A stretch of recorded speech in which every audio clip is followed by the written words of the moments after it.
नमस्कार। कहानी बहरल में आपका स्वागत है। लीजिए पेश है जयशंकर प्रसाद द्वारा लिखित कहानी अपराधी। वनस्थली के रंगीन संसार में अरुण किरणों ने इठलाते हुए पदार्पण किया और वे चमक उठीं। देखा तो कोमल किसलय और कुसुमों की पंखुड़ियां बसंत पवन के पैरों के समान हिल रही थीं। पीले पराग का अंगराग लगने से किरणें पीली पड़ गई। बसंत का प्रभात था। युवती कामिनी मालिन का काम करती थी। उसे और कोई न था।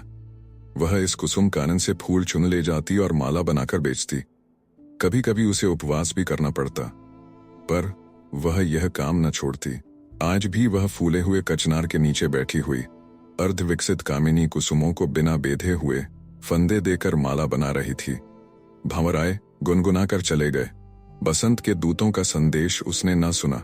मलय पवन अंचल उड़ाकर रूखी लटों को बिखराकर हट गया। मालिन बेसुध थी।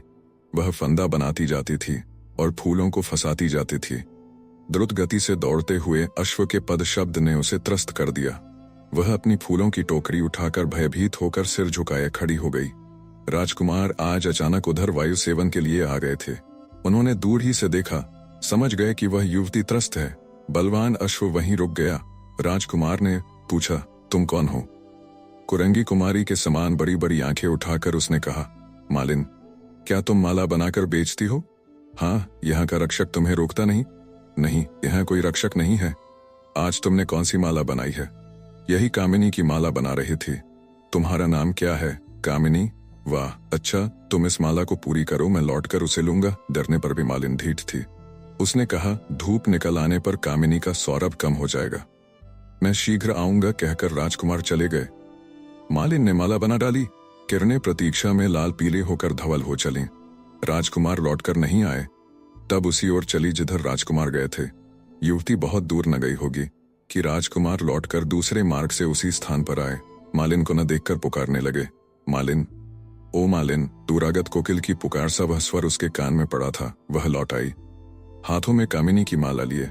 वह वन लक्ष्मी के समान लौटी। राजकुमार उसी दिन सौंदर्य को सकुतूहल देख रहे थे।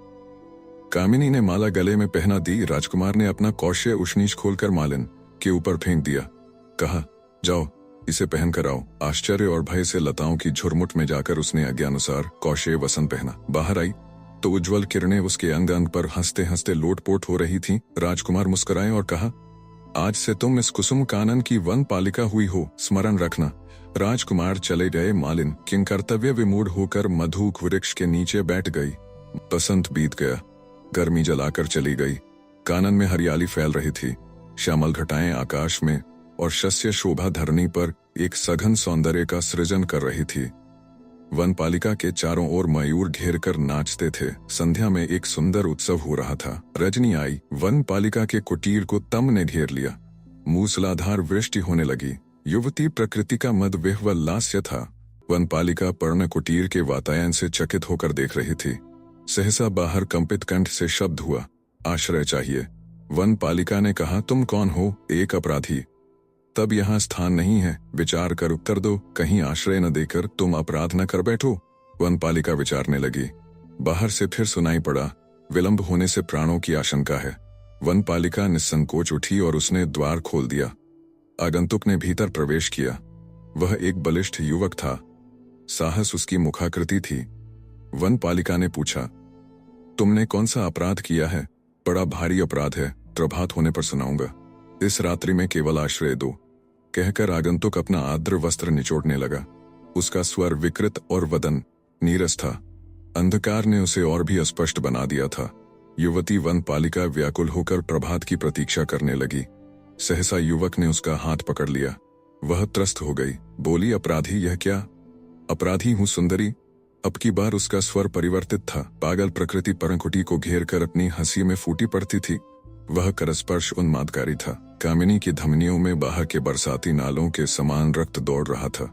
युवक के स्वर में परिचय था, परंतु युवती की वासना के कुतूहल ने भय का बहाना खोज लिया। बाहर करकापात के साथ ही बिजली कड़की। वनपालिका ने दूसरा हाथ युवक के कंठ में डाल दिया। अंधकार हंसने लगा। बहुत दिन बीत गए। कितने ही बरस आए और चले गए। वह कुसुम कानन जिसमें मोर, शुक और पिक फूलों से लदी झाड़ियों में विहार करते थे, अब एक जंगल हो गया। अब राजकुमार वहां नहीं आते थे। अब वे स्वयं राजा हैं। सुकुमार पौधे सूख गए। विशालकाय वृक्षों ने अपनी शाखाओं से जकड़ लिया। उस गहन वन में एक कोने में पर्णकुटी थी। उसमें एक स्त्री और उसका पुत्र दोनों रहते थे। दोनों बहेलियों का व्यवसाय करते। उसी से उनका जीवन निर्वाह होता। पक्षियों को फंसाकर नागरिकों के हाथ वह बालक बेचा करता। कभी कभी मृग शावक भी पकड़ ले आता। एक दिन वनपालिका का पुत्र एक सुंदर कुरंग पकड़कर नगर की ओर बेचने के लिए ले गया। उसकी पीठ पर बड़ी अच्छी बूटियां थीं। वह दर्शनीय था। राजा का पुत्र अपने टट्टू पर चढ़कर घूमने निकला था। उसके रक्षक साथ थे। राजपुत्र मचल गया। किशोर मूल्य मांगने लगा। रक्षकों ने कुछ देकर उसे छीन लेना चाहा। किशोर ने कुरंग का फंदा ढीला कर दिया। वह छलांग भरता हुआ निकल गया। राजपुत्र अत्यंत हठी था। वह रोने लगा। रक्षकों ने किशोर को पकड़ लिया। वे उसे राजमंदिर की ओर ले चले। वातायन से रानी ने देखा, उसका लाल रोता हुआ लौट रहा है। एक आंधी सी आ गई। रानी ने समाचार सुनकर उस बहेलिये के लड़के को बेंतों से पीटे जाने की आज्ञा दी। किशोर ने बिना रोए चिल्लाए और आंसू बहाए बेंतों की चोट सहन की। उसका सारा अंग क्षत विक्षत था। पीड़ा से चल नहीं सकता था। मृगय से लौटते हुए राजा ने देखा। एक बार दया तो आई, परंतु उसका कोई उपयोग न हुआ। रानी की आज्ञा थी। वनपालिका ने राजा के निकल जाने पर किशोर को गोद में उठा लिया। अपने आंसुओं से घाव धोती हुई उसने कहा, आह, वे कितने निर्दयी हैं। फिर कई वर्ष बीत गए। नवीन राजपुत्र को मृगया की शिक्षा के लिए, लक्ष्य साधने के लिए वही नगरोपंठ का वन स्थिर हुआ। वहां राजपुत्र हिरणों पर, पक्षियों पर तीर चलाता। वनपालिका को अब फिर कुछ लाभ होने लगा। हिरणों को हाँकने से, पक्षियों का पता बताने से कुछ मिल जाता है। परंतु उसका पुत्र किशोर राजकुमार की मृगया में भाग न लेता। एक दिन बसंत की उजली धूप में राजा अपने राजपुत्र की मृगया परीक्षा लेने के लिए 16 बरस बाद उस जंगल में आए। राजा का मुंह एक बार विवर्ण हो गया। उस कुसुम कानन के सभी सुकुमार पौधे सूखकर लोप हो गए हैं। उनकी पेड़ियों में कहीं कहीं 2-1 अंकुर निकलकर अपने प्राचीन बीज का निर्देश करते थे। राजा स्वप्न के समान उस अतीत की कल्पना कर रहे थे। अहेरियों के वेश में राजपुत्र और उसके समवयस्क जंगल में आए। किशोर भी अपना धनुष लिए एक ओर खड़ा था। कुरंग पर तीर छूटे। किशोर का तीर कुरंग के कंठ को बेध कर राजपुत्र की छाती में घुस गया। राजपुत्र अचेत होकर गिर पड़ा। किशोर पकड़ लिया गया।